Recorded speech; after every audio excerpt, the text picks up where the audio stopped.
Semua nabi itu jumlahnya 124.000. Di antaranya ada 313 rasul. 124.000 nabi, di antaranya 313 rasul. Apa bedanya nabi sama rasul? Nabi itu seseorang yang Allah utus hanya menyampaikan kepada kaumnya apa yang disampaikan oleh nabi dan rasul sebelumnya. Tidak bawa syariat baru. Seperti Yusuf alaihissalam. Yusuf itu bukan rasul. Beliau datang hanya menyampaikan kaumnya apa yang disampaikan oleh ayahnya Yakub. Tidak ada syariat baru. Ingat ya yang diajarin ayah saya Yakub ya. Syariatnya begini, syariatnya begini, syariatnya begini. Ini halalnya, ini haramnya. Kalau rasul, seseorang yang Allah utus membawa syariat baru, menghapus syariat sebelumnya. Musa misalnya alaihissalam, rasul. Isa, rasul. Muhammad, rasul alaihissalam. Cuma bedanya, nabi-nabi dan rasul sebelum Nabi Muhammad SAW itu diutus khusus untuk kaumnya saja. Beda dengan Nabi Muhammad SAW karena diutus untuk seluruh alam semesta. Jadi sebelum Nabi Muhammad SAW, teman-teman sekalian, para nabi dan rasul bisa hidup sezaman tapi beda lokasi. Dan setiap kaum di lokasi tertentu yang sudah ada nabinya, udah cukup imani itu saja. Maksudnya jalankan syariat itu. Contoh misal, Nabi Musa alaihissalam itu sezaman dengan Nabi Shu'aib. Shu'aib mertuanya beliau di negeri Madian. Lokasi dakwahnya Nabi Shu'aib Madian. Lokasi dakwahnya Nabi Musa Afrika, Mesir. Masing-masing di lokasi dakwahnya. Nabi Musa sezaman juga, di zaman yang sama ada Nabi Khidir di wilayah Asianya Turki. Orang-orang di wilayah Turki ini cukup imani Nabi Khidir. Maksudnya menjalankan syariat Nabi Khidir. Yang di Afrika syariat Nabi Musa, yang di Madian syariat Nabi Shu'aib. Tapi harus yakin, oh di sana ada Musa, oh di sana ada Shu'aib, oh di sana ada Khidir. Nggak boleh dipungkirin. Harus diakui semua. Nabi Isa sezaman dengan sepupunya sendiri, Nabi Yahya. Ada pamannya, Nabi Zakaria. Sezaman semua ini, gitu kan? Nabi Ayub, Nabi Yunus, nabi-nabi ini banyak yang sezaman, tapi lokasi dakwanya berbeda-beda. Karena memang sebelum Nabi Muhammad SAW itu semua di lokasi masing-masing. Tapi tidak perlu misalnya orang Bali datang ke Jakarta. Udah di sana ada nabi, sini ada nabi. Ini contoh saja. Jadi lokasi dakwanya masing-masing. Tapi harus yakin, oh nabi yang di sana benar. Karena nabi kita nyampein, gitu. Jelas sampai sini ya. Nah, Nabi Muhammad SAW satu-satunya nabi yang diutus untuk seluruh alam semesta. Udah nggak ada lagi nabi yang sezaman dengan beliau. Makanya beliau mengatakan dalam sebuah hadis, sesungguhnya nabi-nabi dan rasul sebelumku diutus khusus untuk kaumnya, maka mereka bisa sezaman, dan aku diutus untuk seluruh alam semesta. Assalamualaikum warahmatullahi wabarakatuh. Bismillahirrahmanirrahim. Ashhadu an la ilaha illallah wa ashhadu anna Muhammadar Rasulullah. Allahumma salli ala sayyidina Muhammad wa ala ali sayyidina Muhammad. Rabbi shrah li sadri wa yassir li amri wahlul 'uqdatam min lisani yafqahu qawli. Amin. Bismillahirrahmanirrahim.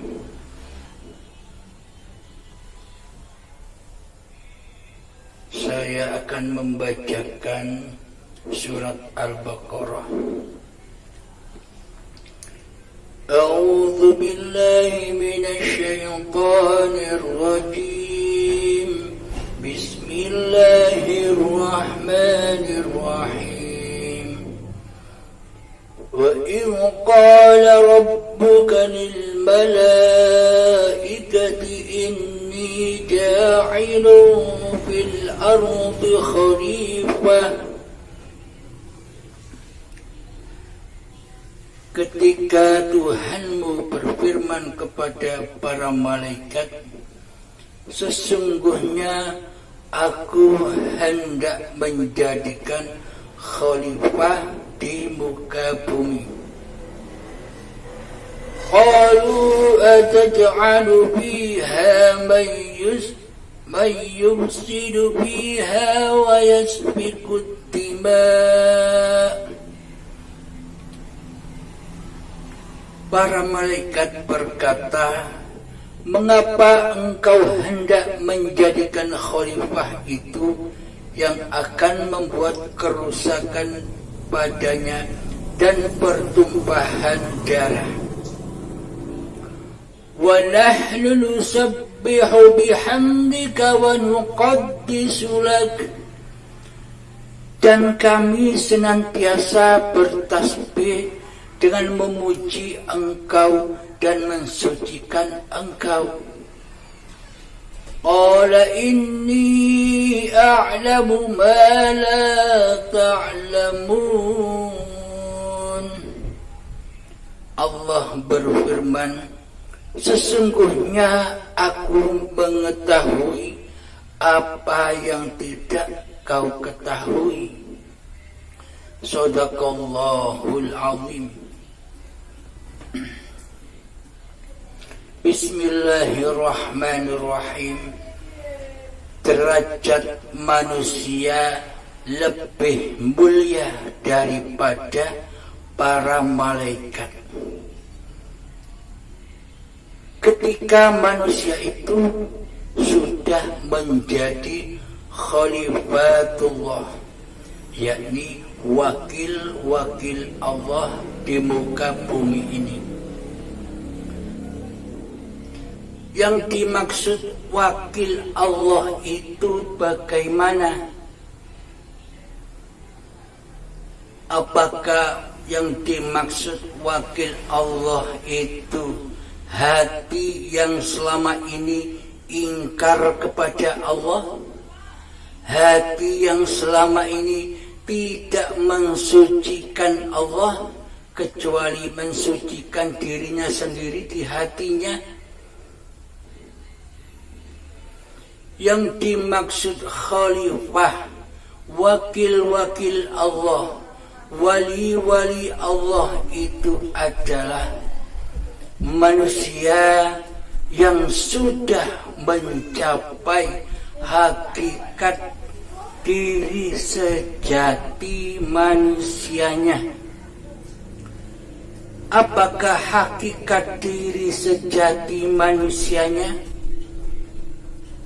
Hakikat diri sejati manusianya itu adalah kembalinya pemahaman, kembalinya kesadaran manusianya kepada sifat muhalnya Allah.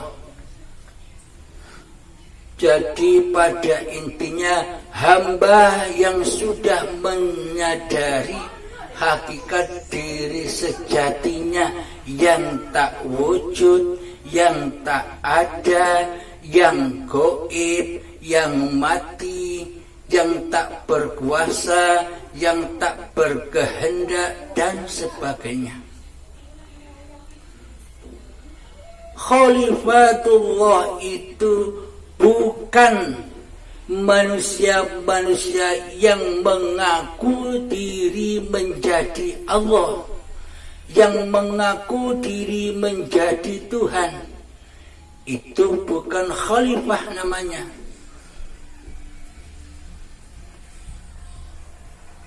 Khalifah Allah itu di hatinya sudah tak mengaku diri menjadi Allah. Karena yang ada di alam semesta ini hanyalah Allah saja. Namun bagi orang kebanyakan, namun bagi mayoritas manusia, tidak merasa dirinya selama ini sudah mengaku jadi Allah, sudah mengaku dirinya jadi Tuhan, tapi tidak terasa. Mana buktinya? Buktinya adalah seluruh sifat wajib bagi Allah telah Ia kuasai, telah Ia miliki, telah Ia akui sebagai sifat manusianya.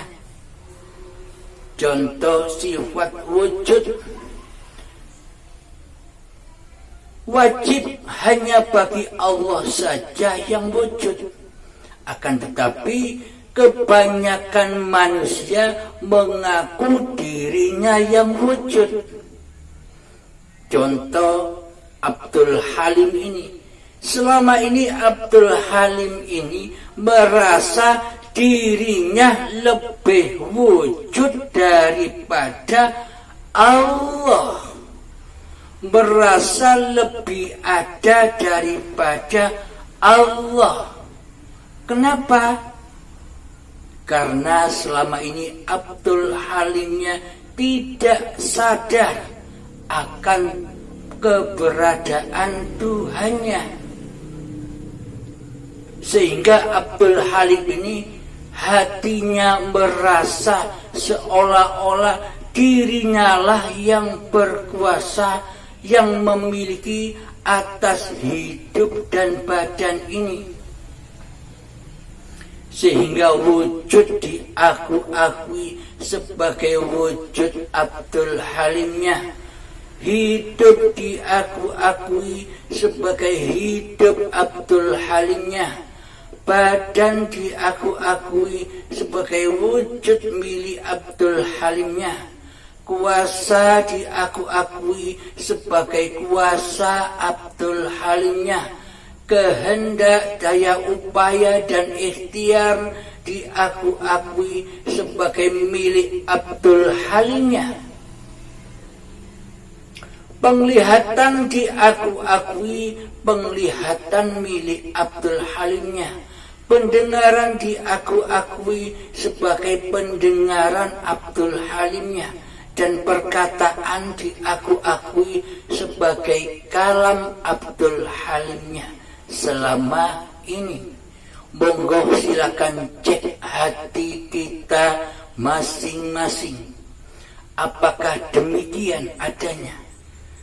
Bila demikian sama dengan saya. Tidak terasa kita selama ini sudah ngaku-ngaku jadi Allah. Karena apa? Karena selama ini kita tidak mengenal Allah. Kita tidak makrifat kepada Allah. Bila kita mengenal Allah, bila kita bermakrifat kepada Allah, tentunya kita bisa mengabdi dan menyembah hanya kepada Allah. Bila kita tidak mengenal Allah, bila kita tidak bermakrifat kepada Allah, bila kita tidak pernah bertemu dengan Allah, bagaimana mungkin kita bisa menyembah Allah?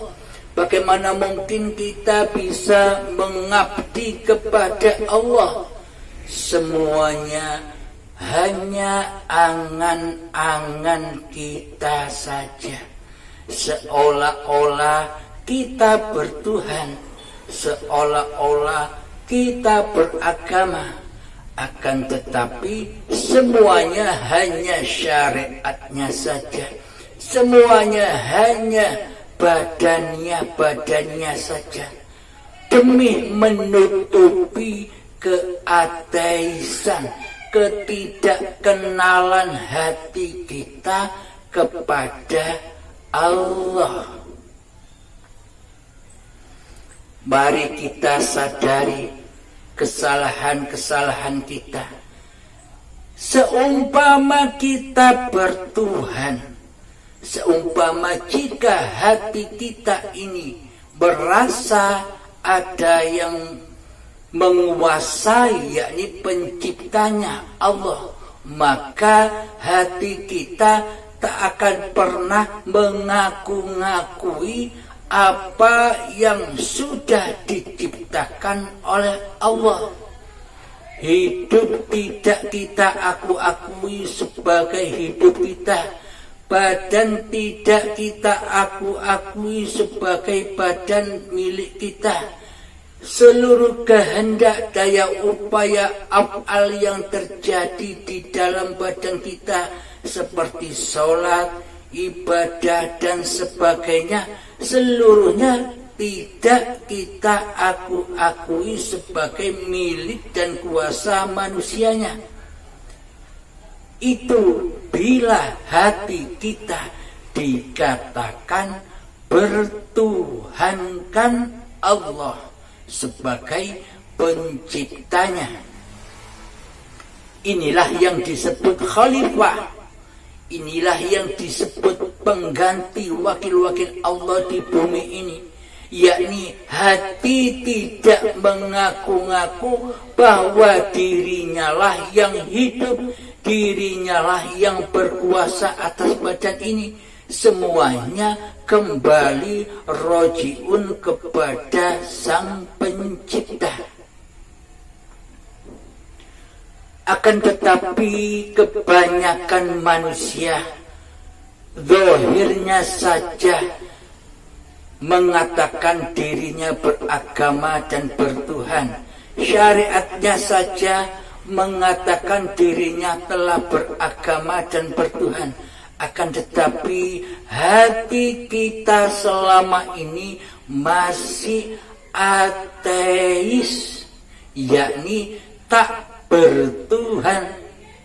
Karena yang dituhankan hakikatnya adalah dirinya sendiri, hawa nafsunya sendiri yang disaksikan di dalam hati kita selama ini, yakni nama diri kita sendirilah yang mentuhani hidup dan badan ini.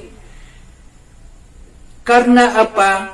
Karena kita merasa pemiliknya hidup dan badan ini.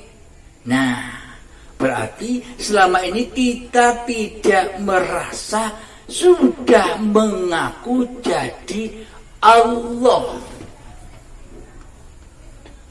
Tidak terasa kan? Seolah-olah kita tidak mengaku jadi Allah. Akan tetapi perilaku hati kita selama ini seperti Allah. Seluruh sifat Allah sudah kita kuasai. Nah, bila kita sudah menyadari itu semua, mari kembalikan lagi, mari rojiunkan lagi, mari persembahkan kembali, mari abdikan kembali bahwa hidup ini Allah di dalam latihan zuhud kita, latihan mengheningkan diri, mengheningkan cipta-cipta diri manusia kita. Masuklah ke dalam diri bahwa hidup ini bukan hidup manusianya. Buktinya, bila hidup ini hidup manusianya, maka manusia tak akan pernah mati. Kenapa manusia itu mati? Pada hakikatnya, diri sejati manusia itu adalah benda mati. Sedangkan hidupnya badan ini karena dihidupi oleh Allah, bukan dihidupi oleh hidupnya manusia sendiri. Karena tak ada hidup kecuali Allah. Bismillahirrahmanirrahim. Siapakah Allah itu? Allahu la ilaha illa huwal hayyul qayyum. Allah tiada ilah, tiada Tuhan yang berhak disembah kecuali Dialah hidup yang kekal lagi terus menerus.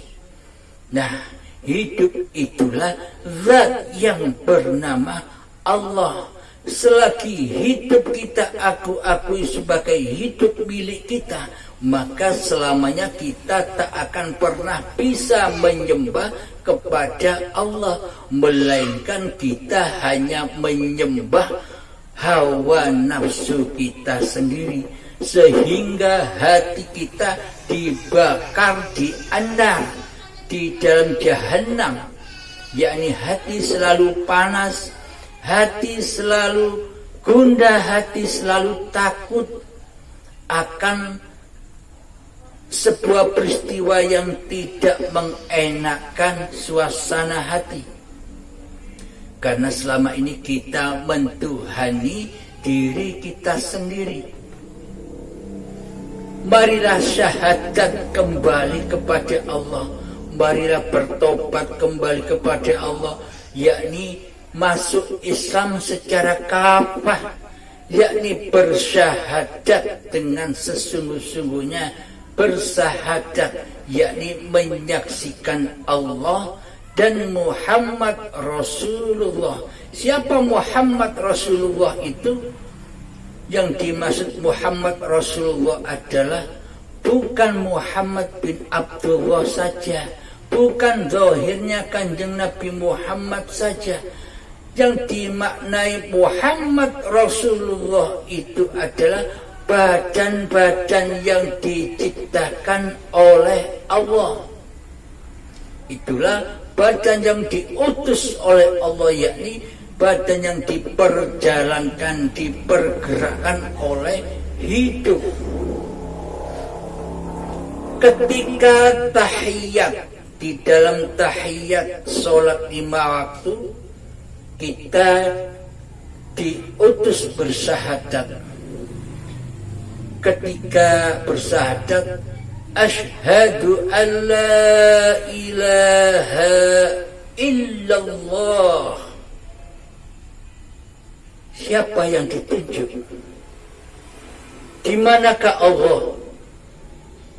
Yang menunjuk dan yang ditunjuk Dialah Allah. Alam semesta inilah alam sulum, alam kosong. Tanpa alam kosong, maka tak akan ada isi. Tanpa alam kosong, kita tak akan bisa bertemu. Dengan alam kosong dari sini kepada Anda, ini kan alam kosong. Tanpa kehendak Allah, apapun di dunia ini tak akan bisa terjadi. Tanpa alam kosong, tanpa Allah, maka Anda tak akan tampak oleh saya, dan saya tak akan nampak oleh Anda. Ketika mata kita ditutup dengan rapatnya begini, kan tidak ada ruang kosong, berarti kan gelap gulita. Nah, ketika alam kosong itu ada, maka terciptalah segala sesuatu. Dengan alam kosong, dengan Allah, dengan izin Allah, kita bisa melihat gunung, kita bisa melihat manusia, kita bisa melihat jalan, kita bisa melihat hutan, kita bisa melihat lautan, dan seluruhnya. Bahkan kita bisa beribadah, bisa sholat karena izinnya Allah. Karena itulah Kanjeng Nabi Muhammad menuntun kita semua bahwa ketika akan sholat dan beribadah wajib diawali dengan niat. Karena di dalam niatlah pintu menuju Allah, yakni di seluruh niatan, akhir niatan ada kalimat lillahi ta'ala, masuklah ke dalamnya. Yakni seluruh apa yang kita lakukan ini adalah Allah, bukan kita. Inilah makna khalifatullah, wakil-wakil Allah di bumi. Yakni hati selalu mensucikan Allah daripada diri kita sendiri. Hati selalu menghadirkan, menghudurkan Allah daripada menghadirkan hawa nafsu kita sendiri.